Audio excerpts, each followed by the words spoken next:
I'm Lorna Passanato, and I have been working my business for 6.5 years, and I'm thankful for 31, mostly for the people that it has introduced me to, which includes Becky. She is a huge motivator and a huge inspiration to me, and she probably doesn't even know it. So thank you so much, Becky, for inviting me today. I just wanted to share some things that have helped inspire and motivate me in my time in my business. I've listened to so many speakers at all of our events over the years, and sometimes it's just that one thing that they say that just sticks with you, that just connects, and that just inspires. That one thing that just goes and goes and goes without those people knowing it. And sometimes we call that the ripple effect.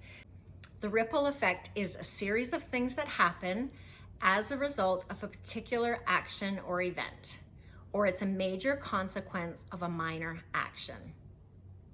It's like when you throw a stone in the ocean and you see some ripples and then you'll see them disappear, but those ripples are really getting smaller and smaller and going further and further away and have much more reach than you can actually see. When I joined my business, it took me a whole year to get engaged in the business. After that first year, when I was just kind of dabbling, I went to conference, and it was at that first conference, I had no expectations. I wasn't going in saying, oh, I'm gonna build my business. I just went for a girls' weekend. But there were two things I heard at that conference that impacted me, that reached me, that made me change the way I thought about this business. I didn't have a why, like a lot of people have a big why on why they joined our business. I didn't have that why, but I was listening to these women speak, and I have no idea who they were, but I remember two stories. I remember one woman talking about the fact that she joined this business because she was in an abusive relationship. She did not have a happy home life, and 31 it made her smile. It gave her some positivity in her life that she didn't have at home. And that was kind of like sort of a, wow, that's very, very powerful. It's a very powerful story. And then another woman said that it had just given her a sense of self-confidence that she hadn't had in her whole 40 years. The self-confidence. So those are the two things that really struck hard with me. So when I returned home from conference, I did do a party for someone that had asked me to, and I hadn't done a home party like that before. I think there was 25 people there. Luckily it was outside, but I shared those two stories from conference.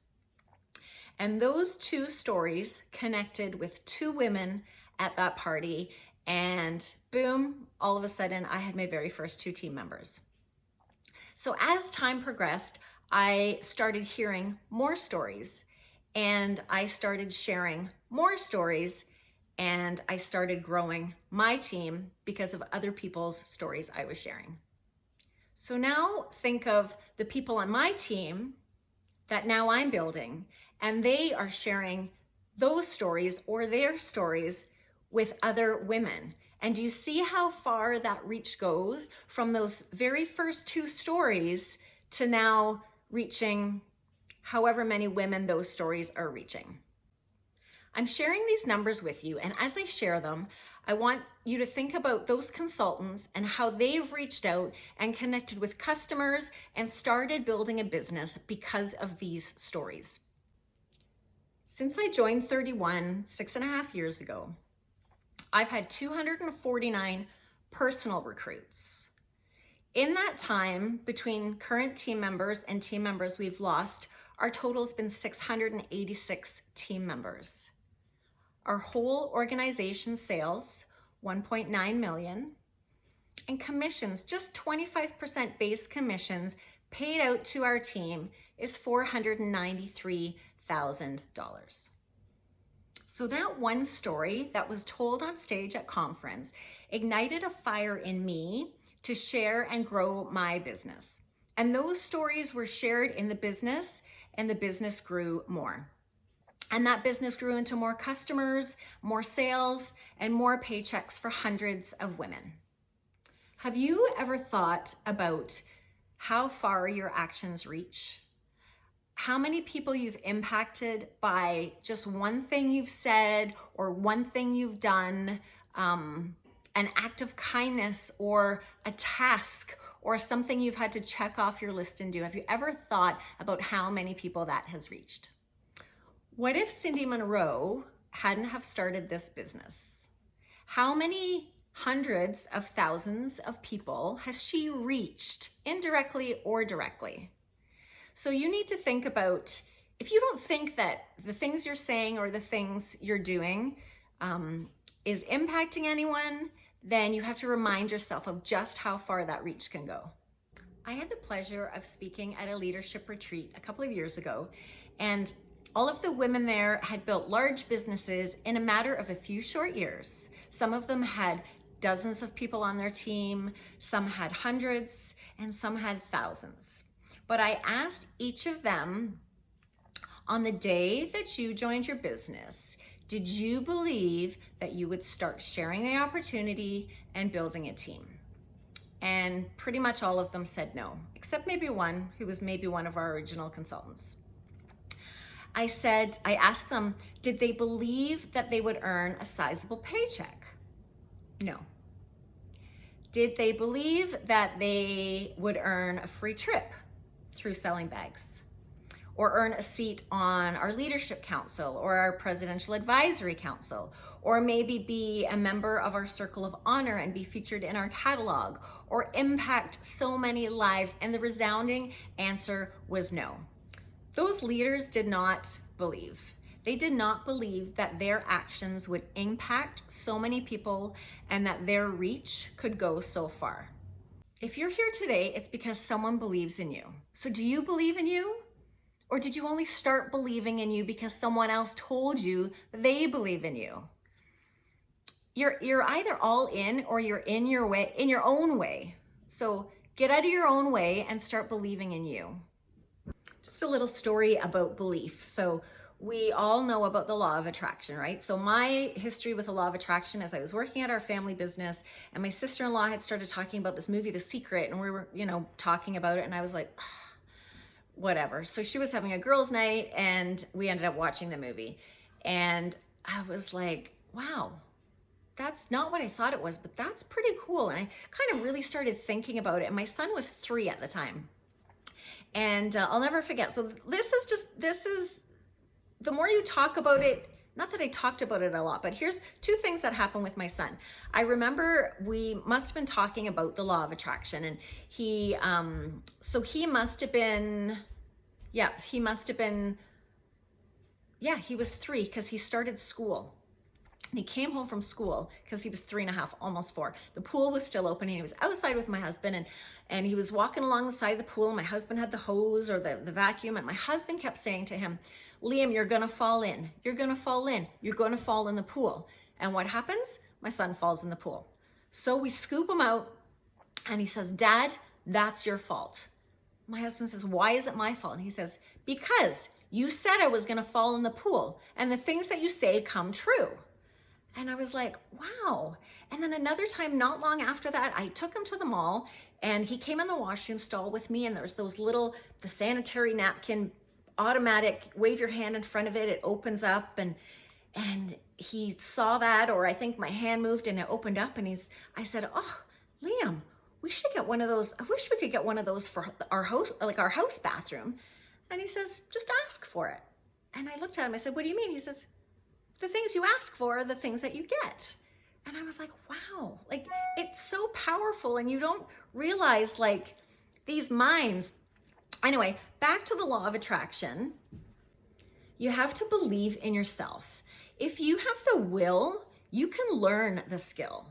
So get out of your own way and start believing. I love to last chat about reach when it comes to reaching for your goals. So when you have a goal or when you have multiple goals, how are you prioritizing them? Do you just list them in no special order? Do you give them a due date? Do you prioritize them like from your scariest goal or your most attainable goal? And do you give them all equal effort? Do you set mediocre sized goals that are easily attainable. So for example, like reaching a doorknob. Simple. Is that your goal? Is that a goal that you set? Or do you set a push goal that makes you stretch a little, and you might have to think about how you're going to accomplish that goal, like reaching the ceiling, just like a regular 8-foot ceiling? Or do you set a scary goal that in reality is possible, but you're gonna have to really bust your butt to reach that, like maybe reaching the ceiling, a vaulted ceiling that's 16 feet high? So you have to think about how big are these goals that you're setting. You've heard the story about aiming for the moon, and even if you fall short, you're still gonna land amongst the stars. So aim high. It's okay to be scared, but you have to believe in you. And the best thing that can happen is you reach that 16-foot ceiling. But the worst thing is you're gonna still land amongst the stars, right? Have you guys ever thought about this? I was talking with my husband the other day. When we watch the Olympics, okay, so we watch the Olympics, now it's every 2 years, right? We're either watching Summer Olympics or we're watching hockey, right? So every year, how do those records keep getting broken? Like when we're looking at speed records or like distance or height or strength, how do people keep breaking those records? Like you think, someone can only go so fast. Someone can only jump so high, right? How, like when will this stop? Like how do people keep breaking records, right? It's because they're setting bigger goals and they're doing more to achieve those goals, right? So there's never a ceiling on what you can do. Like what you can do is limitless. Think about those Olympic athletes. They don't set a mediocre goal. And they don't set a push goal, they set a scary goal. And those are the goals that they're aiming for. If they miss that scary goal, they're still gonna hit a push goal. So you've gotta think, be scared. It's okay to do things scary, just do it. We can't be afraid of, I hate to use the word failure, but unsuccesses. We can't be afraid of the missteps. We learn from all of them, right? And we always say to, you've heard the term go for no, right? Because going for the no is making you push yourself to have more conversations and becoming more confident and more comfortable with getting a no. And every no is one step closer to a yes, right? So if your goal is something that there's a number to, like I need to book 3 parties or 8 parties, right? Every no you get is getting you closer to that yes and getting you more comfortable with rejection. I want to share this with you guys. If you haven't watched this video, it's quite humorous, but it's just an incredible thing to watch. It's called 100 Days of Rejection. And here's a clip. You can screenshot it or write it down.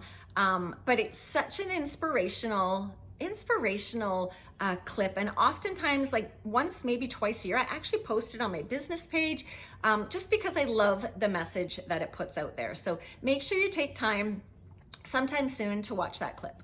So before I go for the day, I want you each to remember that there has been something you've done or something that you've said that has impacted far more people than you think it has. So you need to keep believing in yourself and keep saying the things and doing the things and making an impact on people.